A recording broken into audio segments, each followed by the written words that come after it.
आज के क्लास में हम लोग डायनेमिक्स से रिलेटेड एक इम्पॉर्टेंट एक्सप्रेशन को डिस्कस करेंगे जो कि आपके एग्जाम्स के भी लिए इम्पॉर्टेंट होगा। ठीक है, ये एक्सप्रेशंस बड़ा कन्फ्यूजन्स वाला है क्योंकि इसी तरीके से सिमिलर एक्सप्रेशंस आपको 4-5 सिमिलर एक्सप्रेशंस पढ़ने हैं तो आपको प्रॉब्लम ना हो, इसीलिए हमने सबसे पहले क्लास में ही मोशंस के टाइप्स के बारे में डिस्कस किया था। तो देखिए आपके क्वेश्चंस कुछ एग्जाम में इस तरीके से आएगा कि expressions for velocity and acceleration, ठीक है, of a particle in rectilinear motion. समझिए बात को कि expression for velocity and acceleration of a particle in rectilinear motion in terms of its coordinate. Clear है? यहाँ पे इसका कहने का मतलब ये तो सभी को पता होगा कि हम लोग को यहाँ पे निकालना क्या है कि जो वेलोसिटी है, वेलोसिटी और एक्सेलरेशन, वेलोसिटी और एक्सेलरेशन का एक्सप्रेशन निकालना है। लेकिन किसके लिए निकालना है? Of a particle in rectilinear motion, means कि हमें रेक्टिलिनियर मोशंस के लिए निकालना है वेलोसिटी और एक्सेलरेशन का एक्सप्रेशन। ये इंपॉर्टेंट है। मैं आपको एक चीज़ दिखाऊं, इसी तरीके से आपको और भी सिमिलर्स क्या पढ़ने हैं, जैसे कि आपके पास अगर बुक हो तो आपको ये स्पष्ट हो पाए कि एक दूसरा क्वेश्चन हम दिखा रहे हैं जो हम लोग आगे पढ़ेंगे। Expression for velocity and acceleration of a particle in plane curvilinear motion. मैंने आपको बताया था कि कर्व लीनियर मोशन क्या होता है, फिर हमने ये भी समझाया था कि आपको रेक्टिलिनियर मोशन क्या होता है। तो देख रहे हैं ना कि यहाँ पे जो एक्सप्रेशन फॉर वेलोसिटी और एक्सेलरेशन है किसके रिस्पेक्ट में है? ये जो अभी हम लोग यहाँ पे जो बात करने वाले हैं वो बात करने वाले हैं रेक्टिलिनियर मोशन के रिस्पेक्ट में। और रेक्टिलिनियर मोशन क्या होता है? सिंपली इसको हम लोग लीनियर मोशन भी कहते हैं। और जो आगे हम लोग को पढ़ना है और बहुत सारा मीन्स कि ऐसा कह सकते हैं कर्व लीनियर मोशंस के बारे में बात करने वाले हैं और भी बहुत सारे एक्सप्रेशन है इसी तरीके से। तो ध्यान रखना है ये कि किसके रिस्पेक्ट में बात हो रहा है। रेक्टिलिनियर मोशन कहने का मतलब कि लीनियर मोशन, और रेक्टिलिनियर या लीनियर दोनों एक ही चीज़ है। लीनियर मोशन मैंने समझा रखा था। लीनियर मोशन मतलब कि कोई भी बॉडी है ना, कोई भी बॉडी यदि स्ट्रेट लाइन में मोशन कर रहा हो तो उस चीज़ को हम लोग क्या कहते हैं? स्ट्रेट लाइन में मोशन कर रहा हो तो उस मोशन को हम लोग कहते हैं रेक्टिलिनियर मोशन। तो वही यहाँ पे भी होगा, हम लोग वेलोसिटी और एक्सेलरेशन का एक्सप्रेशन निकालेंगे किसके रिस्पेक्ट में? रेक्टिलिनियर मोशंस के रिस्पेक्ट में। तो सबसे पहले हम लोग समझ लेते हैं, जैसे कि मैंने पिछले क्लास में ही डिस्कस कर रखा था, पिछले क्लास में ही हमने डिस्कस कर रखा था वेलोसिटी और एक्सेलरेशन क्या होता है। फिर भी हम लोग थोड़ा सा एक बार देख लेते हैं वेलोसिटी के बारे में। तो देखिए हमने वहाँ आपको एक चीज़ समझाया था कि अगर कोई पार्टिकल यहाँ पे कोई बॉडी है ए पॉइंट के पास और वो 4 किलोमीटर इधर जाता है, फिर उसके बाद 3 किलोमीटर जाता है इधर, तो हम यहाँ से इजीली कह सकते हैं कि अगर ये पॉइंट बी के पास इतना घूमकर पहुँच रहा है तो डिस्प्लेसमेंट जो है वो ये हो रहा है। ये है क्या? डिस्प्लेसमेंट। इसी चीज़ को हम लोग कहते हैं डिस्प्लेसमेंट। डिस्प्लेसमेंट मतलब शॉर्टेस्ट डिस्टेंस। तो ये क्या हो गया हमारा? शॉर्टेस्ट डिस्टेंस को हम लोग डिस्प्लेसमेंट कहते हैं। ये हो गया अपना डिस्प्लेसमेंट। क्लियर? अब डिस्प्लेसमेंट किस स्पीड से कर रहा है ना, कि इस यहाँ से यहाँ तक पहुँचने में वह कितना टाइम ले रहा है और कितना दूरी है। ठीक है, उसी के रेशियो को हम लोग वेलोसिटी कहते थे। वेलोसिटी इक्वल टू क्या होता था? वेलोसिटी इक्वल टू होता था डिस्प्लेसमेंट अपॉन टाइम। तो इसी वेलोसिटी के लिए आपको डिस्प्लेसमेंट अपॉन टाइम, ये वाला कॉन्सेप्ट जो मैंने पिछले क्लास में डिस्कस करा है, इस चीज़ को क्लियर होना चाहिए। और एक्सेलरेशन के एक्सप्रेशंस के लिए देखिए ये चीज़ें अब मैंने बताया ना कि आगे भी आपको इसी तरीके से पढ़ना है, तो ये चीज़ें क्लियर होनी ही होनी चाहिए। अब एक्सेलरेशन के लिए हमने बताया था आपको कि मान लिया जाए कोई डिस्प्लेसमेंट ए से बी कर रहा है, स्टार्टिंग में उसका वेलोसिटी यू है, इनिशियल वेलोसिटी यू है। इनिशियल कहने का मतलब कि जब वो डिस्प्लेसमेंट करना प्रारंभ करता है, शुरू करता है, तब उसका वेलोसिटी यू है और फाइनल वेलोसिटी भी होता है। तब हम लोग एक्सेलरेशन को क्या कहते हैं कि जो वेलोसिटी में चेंज हुआ है, जैसे मान लीजिए यहाँ 10 था और यहाँ 15 हो गया, तो जो वेलोसिटी में चेंज हुआ है, चेंज कैसे निकालेंगे? v माइनस यू, और कितना समय लिया है, इसी चीज़ को हम लोग कहते थे ए फॉर एक्सेलरेशन। ठीक है, तो एक्सेलरेशन क्या होता था? Change in velocity upon time. ठीक है, तो ये होता था एक्सेलरेशन। तो ये चीज़ आपको क्लियर होना चाहिए, v minus you upon T. अब ये दो चीज़ अगर क्लियर होता है तो हम लोग आसानी से इसका एक्सप्रेशंस को फाइंड आउट कर पाएंगे। चलिए, तो हम लोग सबसे पहले हम लोग एक्सप्रेशंस के बारे में बात करते हैं, किसके? वेलोसिटी के एक्सप्रेशन के बारे में। ठीक है, तो वेलोसिटी के एक्सप्रेशंस के लिए हम लोग क्या करते हैं? सबसे पहले हमने यहाँ पे कुछ डिस्क्रिप्शंस लिखा हुआ है, इसके बाद हम लोग इसके अकॉर्डिंग फिगर को ड्रॉ करेंगे। और ये चीज़ आपको बहुत पेशेंस रख कर देखना है। इतना आपको देखने में बहुत डिस्क्रिप्शन बड़ा लग रहा होगा, लेकिन कुछ भी नहीं है, आप खुद से भी इस चीज़ को लिख सकते हैं। लिखा क्या हुआ है समझना है। और हाँ, ज़्यादातर कोशिश ये रहे कि बुक के लैंग्वेज को हम लोग फॉलो करेंगे। मेरे पास प्रॉपर नोट्स है और मैंने आप लोगों को दिया भी है नोट्स, तो आप नोट्स से अगर मैच कराएंगे तो नोट्स में बहुत सारी बातें स्किप किया हुआ है। ठीक है, तो हम लोग इस तरीके से नहीं पढ़ेंगे कि मान लीजिए 100% लिख के भी आता है तो 100% मार्क्स ना आए। ठीक है ना। तो इसलिए हम लोग जो भी चीज़ पढ़ेंगे प्रॉपर पढ़ेंगे, कम पढ़ेंगे बट बेहतर पढ़ेंगे।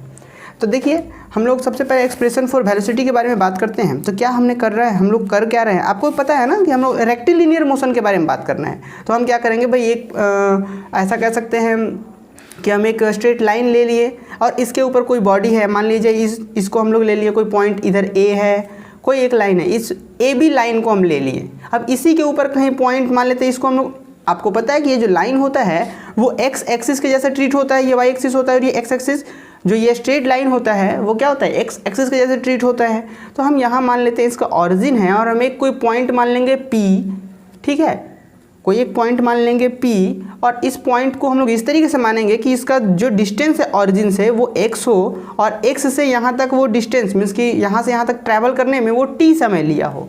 ये समझना है बात को। हमने क्या लिया, एक ए बी लाइन लिया और उस ए बी लाइन पे ऑरिजिन क्या है, ओ है, और समझिए ऑरिजिन करने का मतलब वो है, मतलब आप ऐसा समझते हैं XY प्लेन के बारे में ही बात हो रहा है। रेक्टिलिनियर इसीलिए बोला जाता है क्योंकि ये हम लोग XY प्लेन के बारे में बात करते हैं।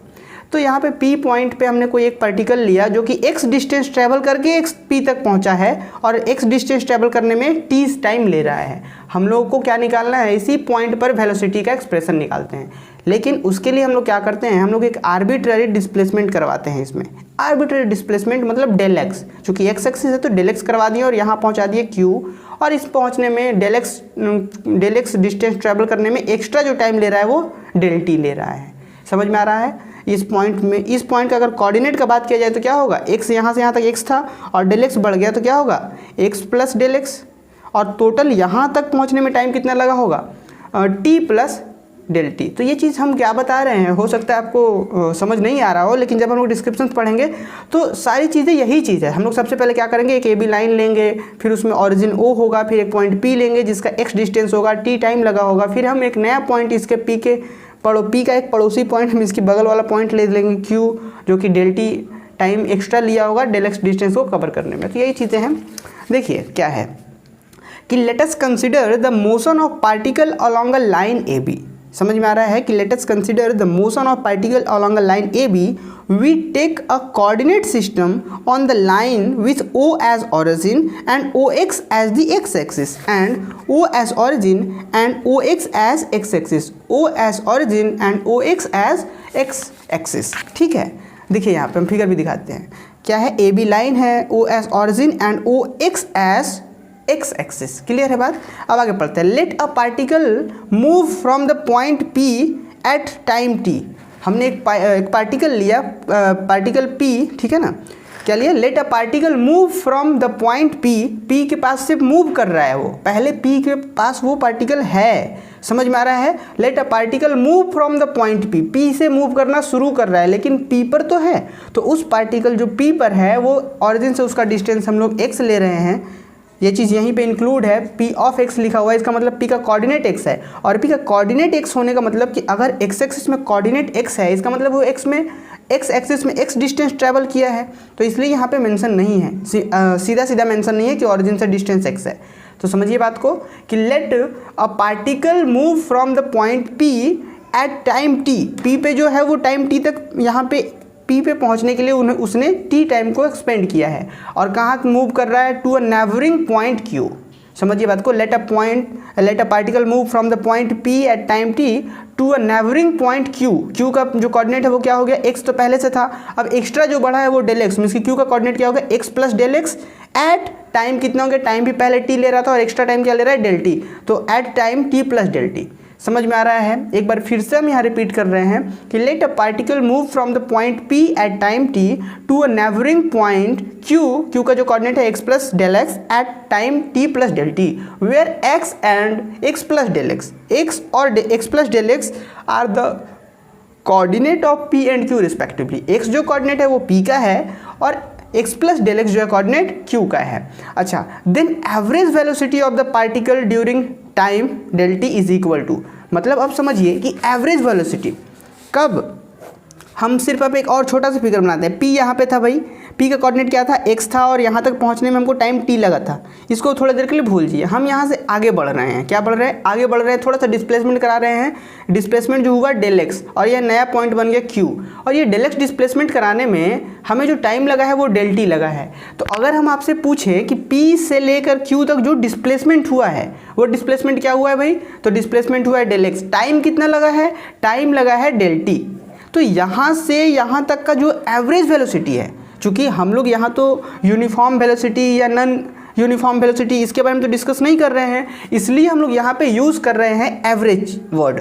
एवरेज मतलब ये चूँकि नॉन यूनिफॉर्म और नॉन यूनिफॉर्म है नहीं, इसलिए हम लोग यहाँ एवरेज वर्ड यूज़ कर रहे हैं। तो अगर हम पी से क्यू तक का बात करें, पी से क्यू तक का बात करें, तो यहाँ का एवरेज वेलोसिटी क्या होगा, जो आपका डिस्प्लेसमेंट है del x upon del t. तो हम कह सकते हैं कि ये जो वेलोसिटी आ रहा है वह कितना समय ले रहा है, ये वेलोसिटी किसके लिए है, डेल टी के लिए। तो वही चीज़ लिखा हुआ है यहाँ पे कि then the average velocity of particle during time del t. Del t में जो एवरेज वेलोसिटी है, डेल टी कहाँ है भाई, यहाँ पी है, यहाँ से यहाँ तक जो समय लग रहा है वो डेल टी है। तो वही डेल टी में जो एवरेज वेलोसिटी होगा वो क्या होगा, del x upon del t. ठीक है बात, चलिए बहुत अच्छा। अब हम लोग क्या करते हैं, अब देखिए बात को, यहीं से आपका जो इंपॉर्टेंट पार्ट है, इस प्रॉब्लम में है कुछ नहीं, बट समझना आपको इंपॉर्टेंट है क्योंकि आगे इससे रिलेटेड है। तो देखिए यहाँ hence the velocity of particle at time t is equal to. अब जरा आप बात को आप समझिए कि हमने जो निकाला यहाँ पे पॉइंट पी था और यहाँ पे पॉइंट क्यू था, यहाँ पे पॉइंट पी है, इसको चलिए हम लोग बना लेते हैं और आगे बढ़ाते हैं इसको। पी का कोऑर्डिनेट एक्स है, इसका है एक्स प्लस डेल एक्स है, और ये जो टाइम लगा है आपका एक्स्ट्रा जो टाइम लगा है वो डेल टी लगा है यहाँ से यहाँ तक। और हमने पता कर लिया कि यहाँ से यहाँ तक का जो वेलोसिटी है, पॉइंट क्यू पे जो वेलोसिटी है, क्यू का ही वेलोसिटी की बात हो रहा है, एवरेज वेलोसिटी की बात हो रहा है। तो एवरेज वेलोसिटी चाहे आप यहाँ पे ले, यहाँ पे ले, यहाँ पे ले, कहीं पे भी ले, वो एवरेज वेलोसिटी वो फाइनली होगा। तो हम कह रहे हैं कि क्यू पे जो वेलोसिटी है वो क्या है भाई, क्यू पे जो वेलोसिटी है वो है del x upon del t. Clear ये चीज़, ठीक है। और ये कब हो रहा है, यहाँ तक जो वेलोसिटी आ रहा है वो क्या, t plus del t time में ये वेलोसिटी हो रहा है। अगर यहाँ का हम लोग बात करें, इस पर्टिकुलर पॉइंट का बात करें, तो डेल टी टाइम जरूर ले रहा है, लेकिन इसका टोटल यहाँ से ऑरिजिन से पहुँचने में यहाँ क्या टाइम ले रहा है, टी प्लस डेल टी। तो हम ऐसा कहें कि अगर हम पॉइंट पी पर वेलोसिटी निकालना चाह रहे हैं, पी पर वेलोसिटी अगर निकालना चाह रहे हैं, तो आप जो एक्स्ट्रा टाइम दे रहे थे ना डेल टी, या डेल टी को जीरो कर दीजिए।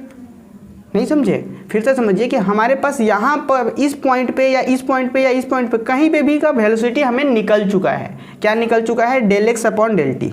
ठीक है, हमें निकालना क्या है, यहाँ पे इस पॉइंट का वेलोसिटी निकालना है। तो इस पॉइंट पे वेलोसिटी कैसे निकालेंगे, हम जो एक्स्ट्रा टाइम दे रहे थे डेल टी उसको टाइम्स टू जीरो करा देते हैं, और टाइम्स टू जीरो कराएंगे, जो यहाँ मान लेते हैं यहाँ का वेलोसिटी हम उठा लिए और यहाँ का वेलोसिटी उठा लिए, और उसमें जो टाइम एक्स्ट्रा दे रहे थे उसको जीरो करा देते हैं। तो जो फाइनली जो आएगा, जब डेल टी जीरो कर देंगे तो फाइनली क्या आएगा, टाइम टी लेगा, और जब टाइम टी लेगा तो डिस्प्लेसमेंट एक्स हो रहा था, तो फाइनली यहाँ से वेलोसिटी निकल जाएगा। तो वही चीज़ हम लिख रहे हैं, hence the velocity of the particle at time T that is at point P.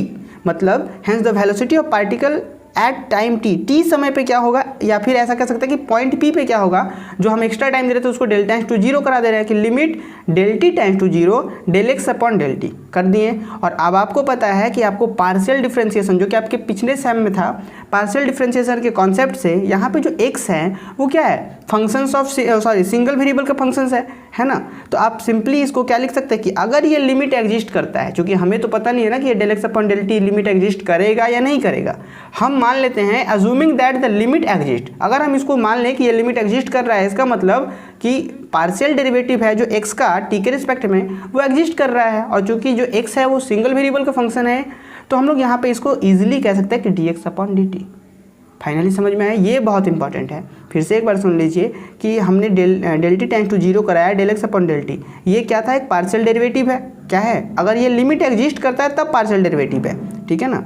तो वही चीज़ है, अज्यूमिंग दैट लिमिट एग्जिस्ट, और अगर ये पार्शियल डेरिवेटिव एग्जिस्ट कर रहा है, इसका मतलब ये होता है अगर ये सिंगल वेरिएबल का फंक्शन है तो हम इसको D x upon d t भी लिख सकते हैं। तो सिंपली क्या हम जान पा रहे हैं कि hence the velocity of the particle at time t या फिर at point p is equal to d x upon d t. अब इस चीज़ को हम क्या लिख सकते हैं कि therefore the required expression is given by v is equal to d x upon d t. Clear. अब इसी चीज़ को हम एक दूसरे शब्द में ऐसा भी तो समझ सकते हैं कि हमने एक रेक्टिलिनियर मोशंस के लिए एक क्या किया, एक ऑरिजिन था हमारे पास, एक पॉइंट पी था जो कि एक्स डिस्टेंस ट्रैवल कर रहा था टाइम टी पर, एक्स डिस्टेंस ट्रैवल कर रहा था टाइम टी पर, और हमने इसी पॉइंट पर वेलोसिटी निकालना चाहा, तो इस पॉइंट पर जो वेलोसिटी आया वो क्या आया, इस पॉइंट पे जो वेलोसिटी आया वो dx अपॉन dt आया। आप समझ रहे हैं x क्या है, x जो यहाँ से यहाँ तक का डिस्टेंस जो था, कोऑर्डिनेट जो था पॉइंट P का, उसी कोऑर्डिनेट का डेरिवेटिव आ रहा है। इसका जो वेलोसिटी है इस पॉइंट पे, वेलोसिटी मतलब समझ में आ रहा होगा क्या है, हिंदी में वेग कहते हैं। तो इस पॉइंट पे जो वेलोसिटी आ रहा है वो कुछ भी नहीं है, इसी पॉइंट का x जो कोऑर्डिनेट है उसी कोऑर्डिनेट का t के रिस्पेक्ट में डेरिवेटिव है। तो आप कहीं पे मान लिया जाए, कहीं पे पॉइंट Q रहे और इसका मान लीजिए डिस्टेंस मान लेते हैं x रहे और टाइम मान लीजिए t2 ले ले, तो यहाँ पे सिंपली क्या होगा कि x का derivative with respect to t2, time के रिस्पेक्ट में डेरिवेटिव। तो वही चीज़ लिखा हुआ है, इसी चीज़ को थोड़ा सा डिस्क्राइब किया हुआ है कि thus in rectilinear motion the magnitude of the velocity of a particle is equal to the first derivative of its coordinate x with respect to time t। तो यही था हमारा इंपॉर्टेंट एग्जाम्पल, वेलोसिटी का expression. अब same इसी तरीके से हम लोग इसके बारे में बात कर लेते हैं, एक्सप्रेशंस फॉर एक्सेलरेशन। ठीक है, तो सेम इसी तरीके से हम लोग एक्सेलरेशन के लिए भी कर रहे हैं कि let us denote the velocity of the particle at p। हम लोग क्या मान लेते हैं कि जो पार्टिकल p था उसका वेलोसिटी यहाँ पे v है, जो कि अभी अभी हमने निकाला। ठीक है, और v क्या होता है, अभी हमने बताया कि dx अपॉन dt होता है। इस पॉइंट का जो कोऑर्डिनेट होगा उसी का डेरिवेटिव t के रिस्पेक्ट में। तो हम मान लेते हैं क्या है कि let us denote the velocity of the particle p। चूंकि एक्सेलरेशन चाहिए तो आपको क्या करना होगा, आपको वेलोसिटी होना चाहिए, इनिशियल वेलोसिटी और फाइनल वेलोसिटी होना चाहिए। तो हम क्या कर रहे हैं कि let us denote the velocity of the particle at p by v। इस पॉइंट पे जो वेलोसिटी है उसको हम v से डिनोट कर रहे हैं, and its velocity at q by v plus del v। और q पॉइंट पे जो extra del x distance travel कर रहे थे वहाँ पे जो वेलोसिटी है वो v प्लस डेल v है। क्लियर। अच्छा, then the average velocity of the particle in the time del t is equal to del v upon del t. Same वही वाला कॉन्सेप्ट, क्या हम जैसे जो जितने एक्स्ट्रा वेलोसिटी लग रहा था वो एवरेज, अगर एक्सेलरेशन बात किया जाए, एवरेज वेलोसिटी बात किया जाए तो वो क्या लग रहा है हमारा, del v upon del t. ठीक है, एवरेज वेलोसिटी नहीं, एवरेज एक्सेलरेशन होना चाहिए। ठीक है, ठीक है ना। तो आपने यहाँ पे एक चीज़ नोटिस किया होगा कि यहाँ पे जो लिखा हुआ है then the average change of velocity of particle in time del T, ये एवरेज चेंज ऑफ वेलोसिटी लिख देने का मतलब ही हो जा रहा है एक्सेलरेशन, है ना। क्योंकि हमने एक्सेलरेशन का डेफिनेशन पढ़ रखा था कि वो क्या होता है, change of velocity with respect to time. तो वही चीज़ है कि डेल भी जो है क्या, वो वेलोसिटी में चेंजिंग है, यहाँ से यहाँ तक जो चेंजिंग है वो क्या है, आप देखिए यहाँ वेलोसिटी भी है, यहाँ पे वेलोसिटी भी प्लस डेल भी है। तो जो चेंजिंग हो रहा है सब्सट्रैक्ट करके देखिए तो डेल भी का चेंजिंग है, टाइम कितना लग रहा है डेल टी। तो वही लिखा हुआ है कि then the average change of velocity, या फिर सिंपली आप कह सकते हैं कि देन एवरेज एक्सेलरेशन या acceleration in time del t is equal to del v upon del t. Clear है यहाँ तक।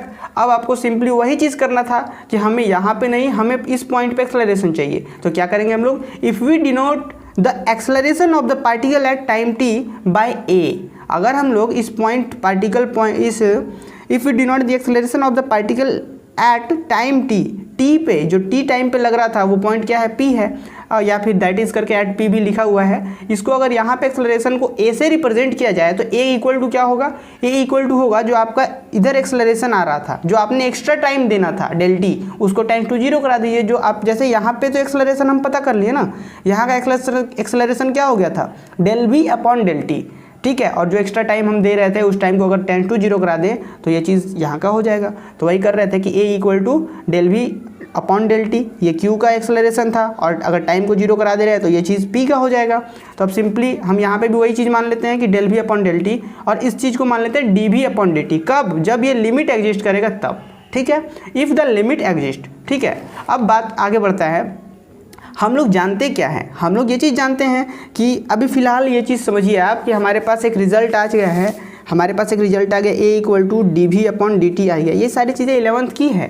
ठीक है, बहुत से स्टूडेंट्स को ये सारी चीज़ें आ रही होंगी, फिर भी हम बताना चाह रहे हैं ताकि आगे दिक्कत ना हो।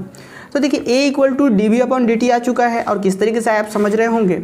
और यहाँ पे समझिए बात को, बट डी वी, चूँकि हम लोग अभी अभी तुरंत पढ़े थे कि v equal to d x upon d t, जहाँ पे x क्या होता था, जिस पॉइंट का वेलोसिटी निकाल रहे हैं उस पॉइंट का x कोऑर्डिनेट होता था रेक्टिलिनियर मोशन में। ठीक है ना, और अलग अलग मोशन में, कर्व लीनियर मोशन में अलग अलग तरीके से हम लोग बात करते हैं।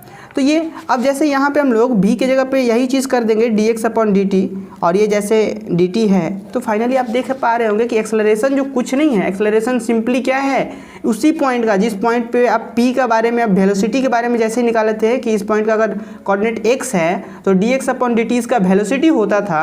सिंपली इसी पॉइंट पे अगर एक्सेलरेशन की बात करें तो कुछ नहीं है, एक्सेलरेशन क्या है देखिए तो dv अपॉन dt अभी एक्सेलरेशन आया है, और इसको अगर हम लोग सिंपली करें v का वैल्यू रखें तो आप सिंपली देखेंगे तो क्या आएगा d2x अपॉन dt स्क्वायर या dt2, मतलब x का 2 टाइम्स डेरिवेटिव है विद रिस्पेक्ट टू x, मतलब एक बार डेरिवेटिव कर रहे हैं तो वेलोसिटी आ रहा है, और इसी कोऑर्डिनेट x का 2 times derivative with respect to t करते हैं तो हमारा जो आ रहा है वो एक्सेलरेशन आ रहा है। समझ में आ रहा होगा ये चीज़ें। तो देखिए क्या लिखा हुआ है, बट हम लोग जान क्या रहे हैं, ये तो हम लोग निकाल लिए एक्सेलरेशन, ये होगा कब, जब लिमिट एग्जिस्ट करेगा, और हम लोग ऐसा मानकर ही चलते हैं कि लिमिट एग्जिस्ट कर रहा है। ठीक है, तो चलिए but d v upon d t is equal to d upon d t, v का वैल्यू रख दिए, अब इसको सिंपली सॉल्व किए तो ये आ गया d two x upon d x two d t two ना, डी टी टू। ठीक है, assuming that second derivative exist, क्योंकि अभी तो हमने अज्यूम किया था वहाँ पे पिछले वाले में वेलोसिटी के लिए कि D x upon d T exist कर रहा है, उस तरीके से हम अज्यूम कर रहे हैं कि यहाँ पे assuming that second derivative of x with respect to t exist. Clear, तो हम देख पा रहे हैं कि hence a is equal to d two x upon d t, d two x upon d t two which is required expressions. Clear है, ये required expressions है, तो ये एक्सप्रेशंस हर जगह पे यही रहेगा ऐसा ज़रूरी नहीं है।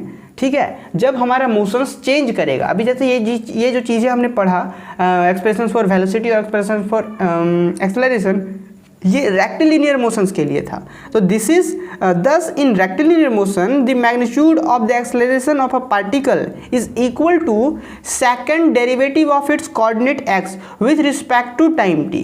क्लियर, तो ये चीज़ आप समझ पा रहे होंगे कि किसी पर्टिकुलर पॉइंट पे अगर आप एक्सेलरेशन निकालना चाह रहे हैं तो एक्सेलरेशन कुछ नहीं होता, रेक्टिलिनियर मोशन में बात कर रहे हैं हम, एक्सेलरेशन कुछ नहीं होता, उस पॉइंट का जो कोऑर्डिनेट है उसका 2 टाइम्स डेरिवेटिव। समझ में आ रहा है, उस पर्टिकुलर पॉइंट का जो कोऑर्डिनेट है उसका 2 times derivative with respect to t, वही चीज़ एक्सेलरेशन कहलाता है, और अगर एक बार डेरिवेटिव कर रहे हैं तो वो चीज़ वेलोसिटी गिव करता है। ठीक है, अब एक इंपॉर्टेंट बात है, क्योंकि हम लोग को पता है कि d v upon d t को क्या कहते हैं हम लोग, अभी एक्सेलरेशन कहने लगे। क्यों भाई, क्योंकि ये चीज़ क्या है, एक्स का एक बार डेरिवेटिव है टी के रिस्पेक्ट में, और यहाँ पे एक बार है तो मतलब 2 बार हो जाएगा एक्स का, तो सिंपली इस चीज़ को एक्सेलरेशन कहते हैं, और एक्सेलरेशन को हम लोग d v upon d t से भी जानते हैं, और इसी एक्सेलरेशन को और क्या कहते हैं देखिए तो, हम चैन रूल के अकॉर्डिंग इसको ब्रेक कर सकते हैं क्या, बिल्कुल कर सकते हैं। देखिए तो d v upon d x into d x upon d t, देखिए डी एक्स कैंसिल आउट हो जाएगा तो बचे क्या, d v upon d t, तो इस चीज़ को हम ऐसा लिख सकते हैं। लेकिन अब बात को समझिए कि D x upon d t को हम तुरंत क्या लिख सकते हैं भाई, D x upon d t को, इस चीज़ को हम लोग तुरंत क्या लिख सकते हैं, भी लिख सकते हैं। अभी हमने पढ़ा था वेलोसिटी का एक्सप्रेशन, तो इसको हम लोग तुरंत भी लिख सकते हैं। तो फाइनली देख पा रहे होंगे कि d v upon d t को क्या लिख सकते हैं, v into d v by d x. D v upon d t जो कि एक्सेलरेशन है, ये चीज़ क्या है, एक्सेलरेशन है, इस चीज़ को क्या लिख पा रहे हैं हम लोग, v into d v upon d x. और v into d v upon d x कैसे लिख रहे हैं, ये सारी चीज़ों का वहाँ हम लोग डायरेक्ट यूज़ करेंगे, जब हम लोग आगे बड़े बड़े थ्योरम्स करेंगे तो हम इन चीज़ों का डायरेक्ट यूज़ करेंगे, तो इसलिए हम इस चीज़ को यहाँ पर रफली थोड़ा सा बता दिए। और ये है क्या, एक्सेलरेशन। तो अगर हम लोग आगे यूज़ करेंगे एक्सेलरेशन का इक्वेशन से, एक्सेलरेशन का एक्सप्रेशंस बोला जाएगा, तो हम लोग डायरेक्ट यूज़ करेंगे v into d v upon d x. ठीक है, उसके बाद जो भी इंटीग्रेशन डिफ्रेंशिएशन जो आगे होगा हमारा, उसके बारे में हम लोग बात करेंगे। ठीक है, तो चलिए ये चीज़ तो था हमारा expressions for velocity and acceleration. ठीक है, अब चलिए अब हम लोग अगले क्लास में ही बात करते हैं इससे रिलेटेड जो आगे का टॉपिक्स होगा।